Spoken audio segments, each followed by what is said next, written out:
Get your ghetto ass out of the car before I drag you out myself. Officer Grant Holloway slammed his hand onto Naomi Cross's doorframe. Naomi's breath caught, but her hand stayed raised, fingers spread. "Don't make me work harder for this," he muttered. A sharp crack split the daylight, and Naomi collapsed onto the pavement as her phone kept recording. Before continuing, comment where you're watching from and subscribe for tomorrow's story. The sun blazed overhead as Naomi Cross guided her silver Accord through lunch hour traffic. The elementary school's brick walls were just 10 minutes away. "I'm telling you, Marisol, that 4th grade class really opened up during circle time today," Naomi said through the car speakers. Even Tommy shared about his dad's deployment. "That's amazing," Marisol replied. "Those kids trust you so much." Red and blue lights suddenly flashed in her rear-view mirror.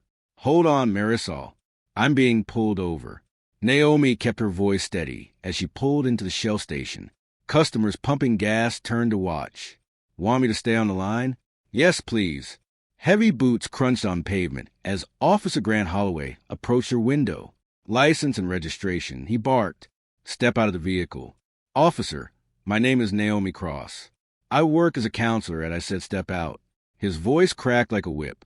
Naomi kept her movement slow as she unbuckled her seatbelt. "I'm reaching for my purse now, sir." "Out now." Holloway yanked the door open, grabbing her arm. The purse slipped from her grasp as he dragged her from the car.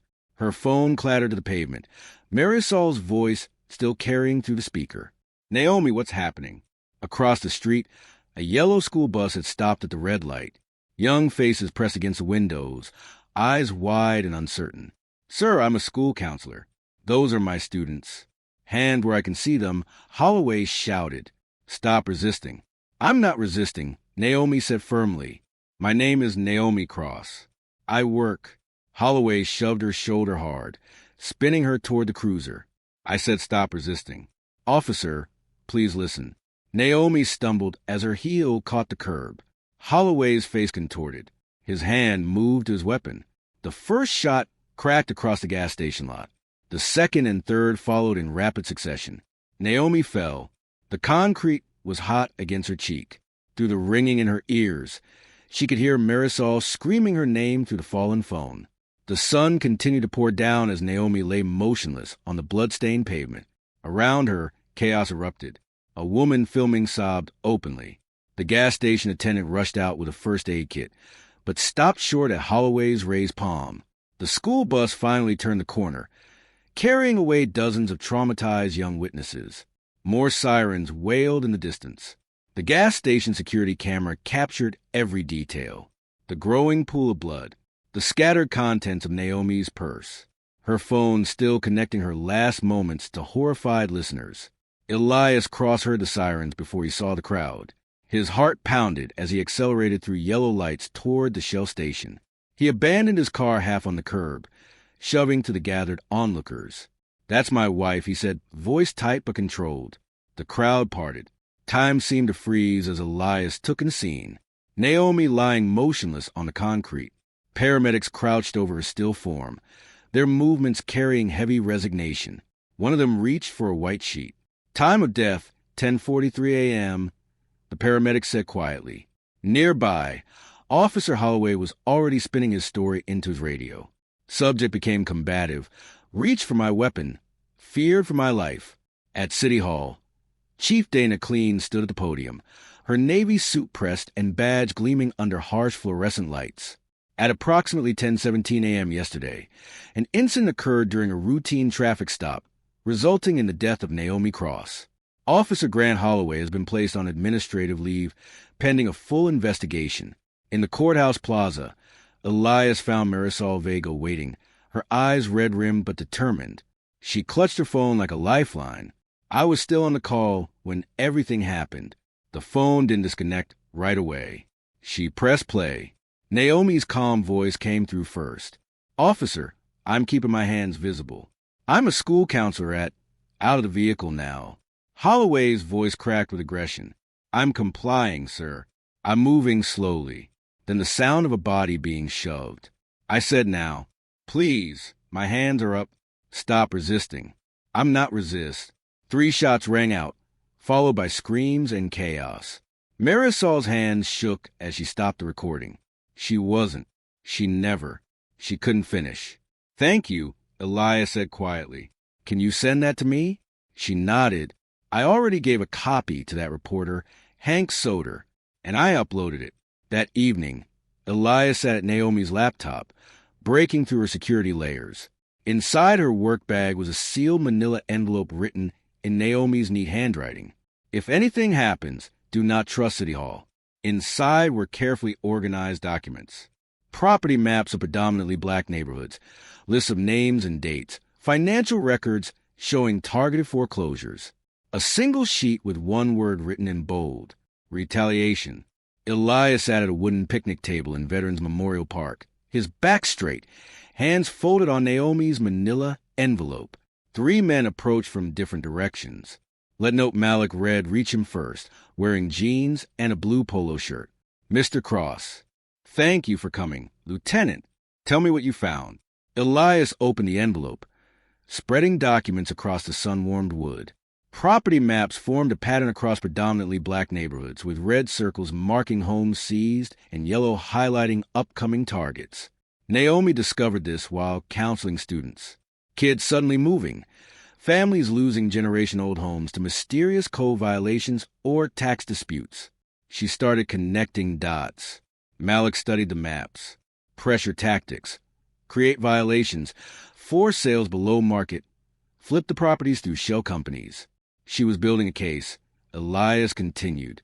She had a meeting scheduled next week with federal housing authorities. That's why they couldn't let her make it. Malik finished, jaw tight. Holloway wasn't scared during that stop. He was cleaning up loose ends, making sure she couldn't testify. "What's your play?" "Not vengeance," Elias replied. "Containment. We put Holloway under constant observation. Legal observation from public spaces. No shadows, no threats, just unmistakable presence in broad daylight. He can't run, can't destroy evidence, can't disappear quietly while the system protects him. They'll fight back," Malik warned. "Not directly at first. They'll send provocateurs, try to trigger a response they can use to justify force. Which is why we need absolute discipline," Elias said. "No first strikes. No hidden weapons, no masks or tactical gear, just positioning and presence. For the next 2 hours, they built their plan in plain sight." Malik sketched layout diagrams while Thompson, a former urban warfare specialist, identified key control points. Rivera mapped camera angles and witness positions. "We'll need 4-person teams here, and here," Malik indicated. "Public sidewalks only, maintaining clear foot traffic paths. 3 observation posts with rotating positions. Local news vans will set up on the north side. We position our most visible teams in their sight lines." The morning sun climbed steadily over Cedar Grove. At 10:45 a.m., Elias Cross stood motionless on the sidewalk. Officer Grant Holloway's 2-story colonial loomed ahead. The curtains twitched regularly. At 10:52, the first pair arrived, Isaiah Cole and Marcus Thompson, wearing polo shirts and press khakis. 3 minutes later, more pairs materialized every few minutes. Each man positioned himself with mathematical precision. By 10:58, Malik Red appeared beside Elias. "Perimeter set," he murmured. All approaches covered. The distinctive rumble of a news van announced Hank Soder's arrival. The veteran reporter grasped the story's visual power immediately. "This is Hank Soder reporting live. We're on Cedar Grove, where an extraordinary scene is unfolding." At 11:07, the first patrol cars arrived, cautious. Lights off. "Sir," a young officer approached Elias. "We've received complaints about public sidewalk." Elias interrupted calmly. "No laws being broken. No threats being made. We're simply ensuring Officer Holloway remains visible to the public." At 11:23, the first attempt at provocation came. Trent Malloy, off-duty and spoiling for a fight, shouldered to the gathering crowd toward Devin Price. "You can't do this. This is harassment." He shoved Devin's shoulder hard. Devin moved like water, a subtle shift of weight, a precise grip, a controlled redirection. Suddenly Malloy was airborne, then flat on his back. Devin had his arm locked before the first gasp from the crowd. "Please don't touch me again," Devin said quietly, releasing the hold and stepping back to his original position. By 11:45, the scene had crystallized. 30 black men in business casual attire, arranged in a perfect containment pattern. Police maintaining their own uncertain perimeter. Media cameras documenting every angle. Neighbors streaming every moment. At the center, Holloway's house, a prison built of visibility and shame. Chief Dana Cleen emerged from a lead vehicle, her press uniform and camera-ready smile a stark contrast of tension. She paused to wave at news cameras, then huddled with her command staff, pointing at various positions, looking for weak points. Elias observed. Officers began probing the formation. "Better watch your back, hero," one whispered to Isaiah Cole, bumping him harder than necessary. Isaiah didn't flinch. His eyes remained fixed ahead. Behind his window blinds, Holloway paced back and forth, phone pressed to his ear, gesturing animatedly.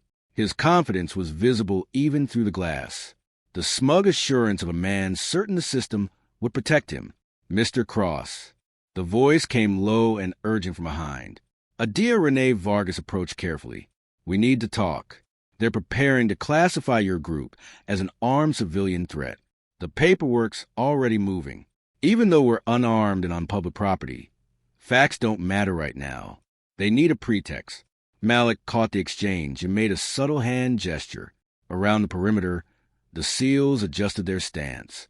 To untrained eyes, nothing had changed, but now every man was positioned to react instantly if needed.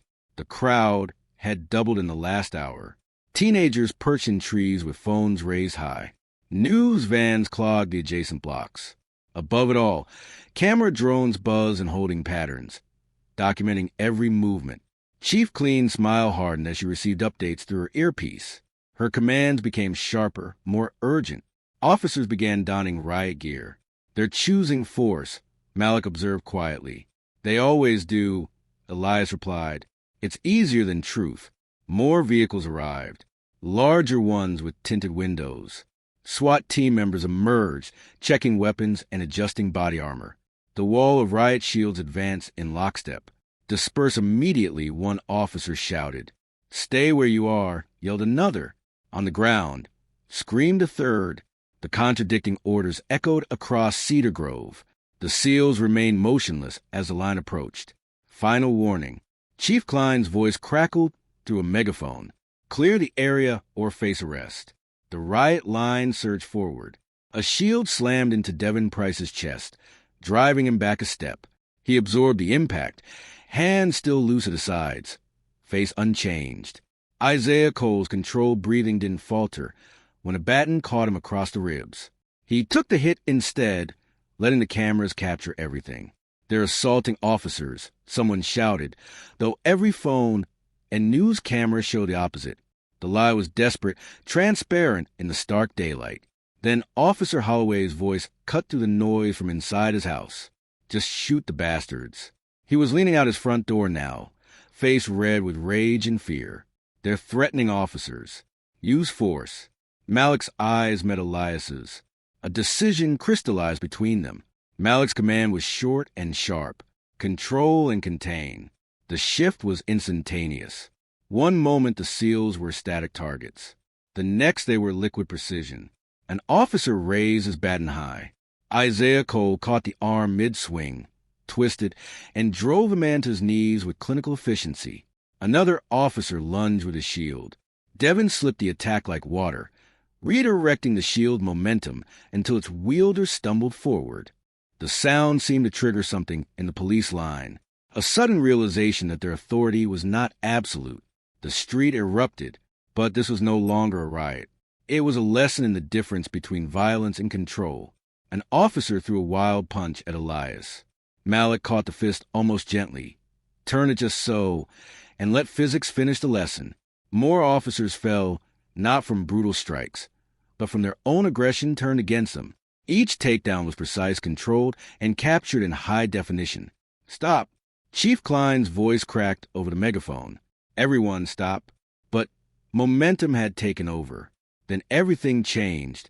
Grant Holloway, who had been watching from behind his curtains, finally snapped. He threw open his front door and stormed onto his porch, face red with rage and fear. "What are you waiting for?" He screamed at the police line. "Finish it. That's what we do, right? Finish it." The violence stopped as if someone had hit a pause button. The crowd drew a collective breath. Every camera, every phone, every news lens swiveled toward Holloway's porch. His words hung in the air, heavy with meaning and admission.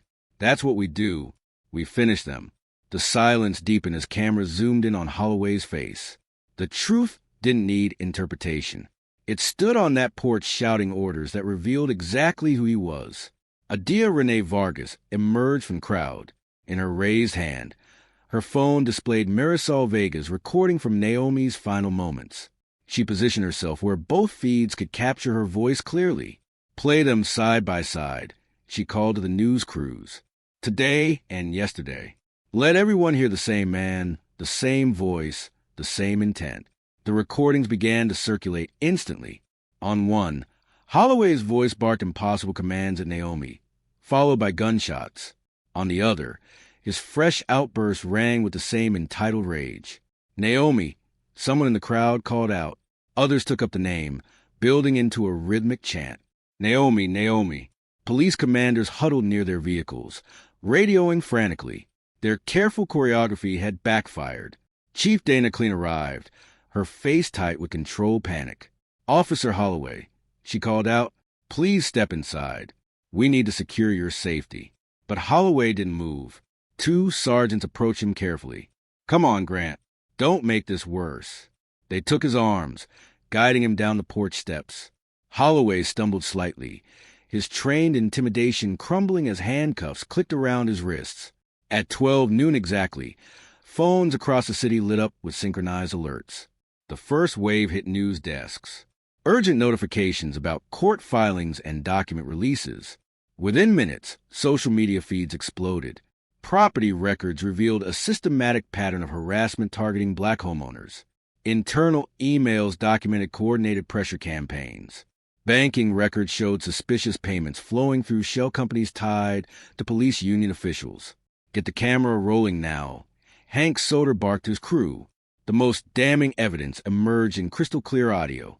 Officer Grant Holloway's own voice recorded during a private conversation. "That counselor thinks she can testify. Let's see how cooperative she feels after a proper traffic stop." The timestamp matched perfectly with the day he killed Naomi.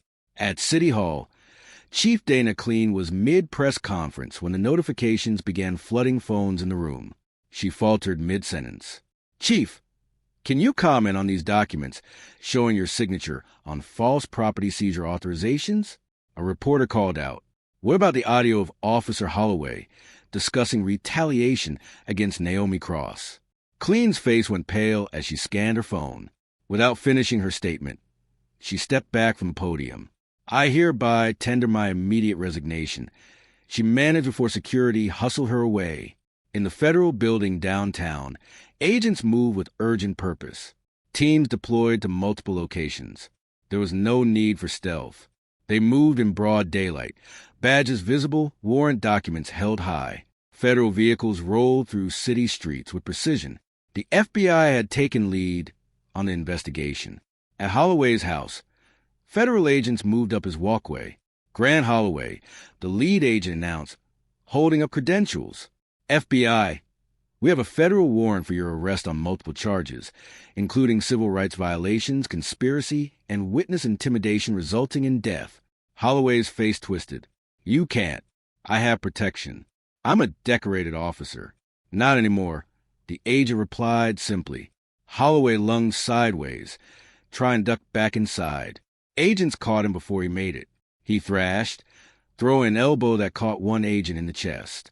Four sets of hands drove him down, his cheeks scraping concrete as they secured his arms behind his back. Blood dripped bright red onto the sun-bleached sidewalk. "You're making a mistake," Holloway shouted. "I was following orders." "Ask the chief. Ask the union. They're being arrested, too." An agent informed him coldly. Across town, coordinated raids swept through offices and homes. The deputy police chief was led out of a country club lunch meeting in handcuffs. 3 commanders were taken into custody. A prominent real estate developer was arrested in front of his downtown high-rise. The intersection where Naomi Cross had lost her life now served as a silent witness to a different moment. Community members gathered together, their faces solemn but determined. Leah Benton stepped forward, gripping one edge of the cloth covering the memorial plaque. "We're here because one of our own spoke up, because Naomi Cross believed in doing what's right, even when it was dangerous." Mrs. Washington took hold of the other corner. "This isn't just about remembering. It's about witnessing, about making sure nothing stays hidden anymore." Together, they pulled the cloth away. Sunlight caught the polished bronze. The words gleamed. Naomi Cross witnessed, remembered. Justice comes in full light. Inside the courthouse downtown, Adia Renee Vargas stood before a bank of microphones. The federal investigation has revealed systematic abuse of power spanning multiple departments. Today, I can confirm that all charges against former Officer Holloway and his conspirators will proceed to trial. This is about years of coordinated intimidation, property theft, and civil rights violations. The evidence Naomi Cross collected, along with witness testimony, has exposed a criminal enterprise operating under cover of authority. At the community center, Malik read, and his team prepared to disperse. "Mission complete," Malik said simply, exchanging a firm handshake with Elias. No dramatic speeches, no victory celebrations, just the satisfaction of professionals who'd executed their duty with precision. In the evening, as shadows lengthened across the pavement, Elias stood alone before the memorial. His hand rested lightly on the warm metal, feeling the engraved letters beneath his fingers. No sirens wailed, no shots rang out, just the ordinary sound of community continuing forward. Altered but unbroken, witnessed and remembered. The late afternoon sun stretched across the city, casting long shadows that couldn't hide anything anymore. Justice, once achieved, had no reason to hide. If you enjoyed the story, leave a like to support my channel and subscribe so that you do not miss out on the next one.